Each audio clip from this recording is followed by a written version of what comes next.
Jim used to say, if you let your learning lead to knowledge, you become a fool. If you let your learning lead to action, that's when your life changes.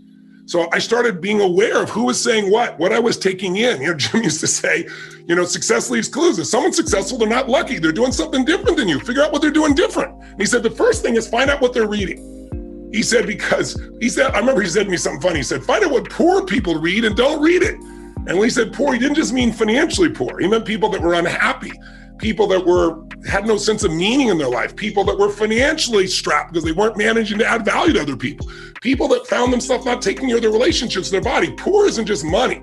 Wealth isn't just money. It's emotional, spiritual, everything. He said, so find out what successful people do, what wealthy people read, what happy people read, and read that.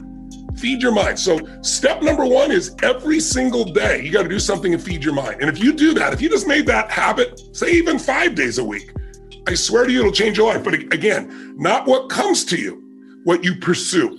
Something that has real value, a strategy that can change the game for your business or your life, a philosophy that can make you more fulfilled or happy, a way to make a difference for the people you love. That's a daily sought out practice for me. Started when I was 17, I'm now 61. That's why I have the privilege to be able to work with so many people. But most importantly, I've applied these things to me, so I have the life that I want. I don't have a life that I'm promoting to other people. Around the world, in 142 countries, they found out that 13% of employees worldwide said they were actually engaged in their work. America has the highest engagement of any country in the world, it's 29%. But let's flip that around and say, what does that really mean? That means 71% of people are disengaged at work. In the richest, most powerful, most influential country in the world. It's mind-boggling. Now, if it's only one study, you'd say, oh, it was a partial, but you can see study after study coming up with similar numbers, slightly off, but pretty much the same ratios. Now, here's what's really interesting. Of those 71%, there's a group in there, about 24% of them, that are actively disengaged. You know what that means? That means they hate what they do and they hate you. Now, this is pretty important, isn't it? They hate what they do, they hate you, and they will actively work to disempower the organization. Who has ever bumped into one of these humans? Raise your hand, say I, okay? So when you bump into these humans, it's not usually a pleasant experience, and we all know they're out there. And by the way, how much damage can they do in a world that has, social media everywhere where good news travels fast and bad news travels faster, and people don't care what the truth is afterwards. It's a cool story, it makes it go. So this is an area that if you're going to change your business, you got to make a difference. So here's what I'm looking at. What makes the difference in people? What makes the difference in an organization? And I would submit to you that it isn't getting a head start. You can find individuals who you give everything to. You can love on them, give them a great education, they get a great economic background, and can spend the rest of their life going in and out of rehab. On the other hand, you see people that life's kicked in the face, somebody's been abused mentally, emotionally, physically, you name it, and they become the Oprahs of the world. So it's certainly not, advantage does not come because you were given something. And by the way, in business, advantage doesn't come because you have most resources. Companies with most resources don't win. The most resourceful companies win. The most resourceful companies are the ones where employees are the most engaged. And it's statistically proven. You look around and you say, who had the lead? Well, before YouTube, there was Vimeo. They had a year jump. Pretty much the same technology, just didn't engage as many people. Before Google, there was, what happened, Yahoo? If you're out there, what the hell happened to you people? Right? Before Facebook, there was, what happened to MySpace? Facebook was more engaging. Engagement is really the new factor. Being able to be fully engaged. And by the way, in your intimate relationship, how important is engagement? Some guys go, very important, I want to put it off as long as I can. No, I don't mean that.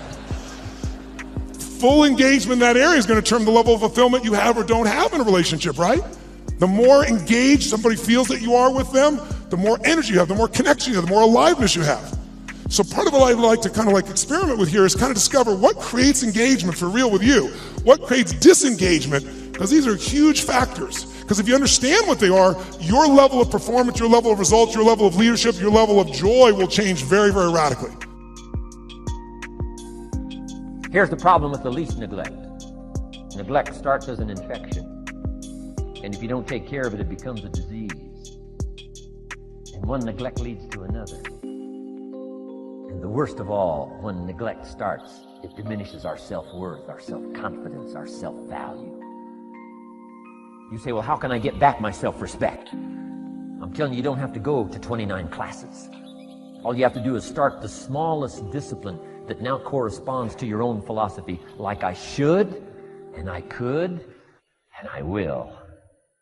No longer will I let neglect stack up on me so that I will have the sorry scenario 6 years from now, giving some excuse instead of celebrating my progress. That's the key to discipline. Okay? Let's get kids involved in the least of disciplines. One more, and then one more, and then another one, and then another one, and then some more. And the first thing you know, you're starting to weave the tapestry of a disciplined life into which you can pour more wisdom and more attitude and more strong feeling, more faith and more courage. Now you've got something, a vessel in which to put it. And now the equities start to flow. And the early return, I'm telling you, if you'll start this process, the early return will have you so excited, you'll commit yourself to this strategy for the rest of your life.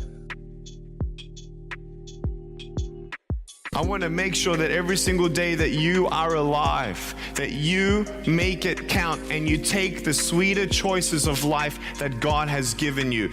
Because I want to ask you right now, if this was your last 30 seconds to breathe, how would you be remembered?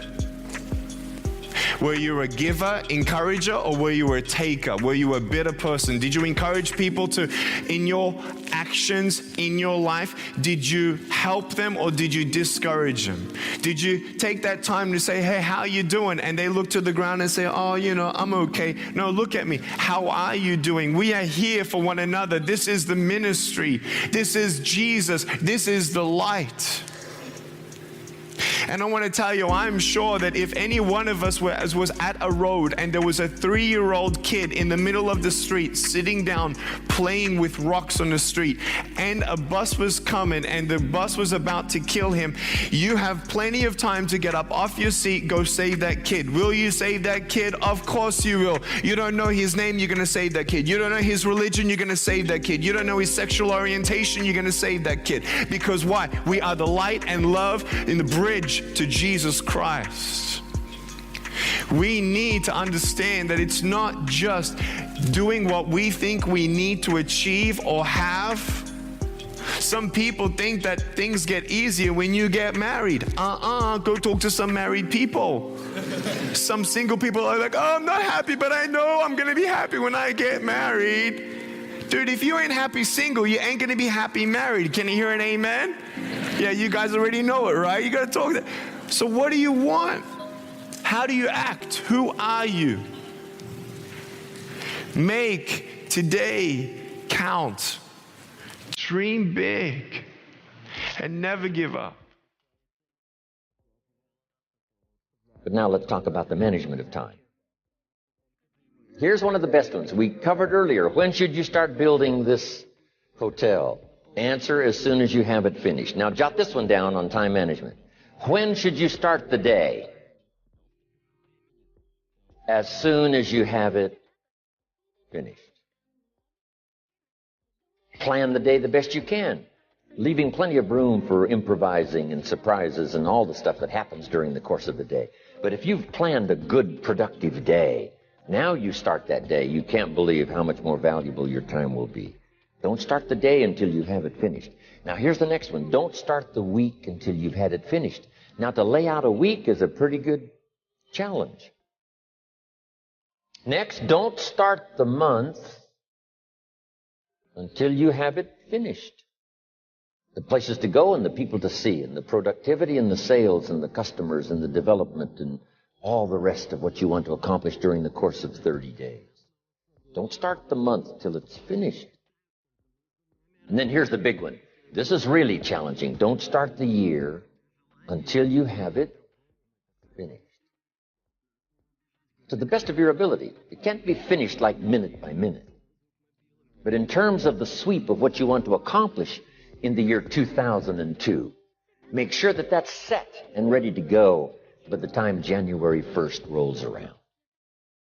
And it might get all upset. It might get torn up and you do a new one. You make so much progress the first 90 days that now you've multiplied it all by 2, by 3. Because that happened to me. I thought, wow, this is going to be a great year. By the time I'd finished the 3rd month, I'm rolling, I'm soaring. So many things are happening, I revised my whole year's plan.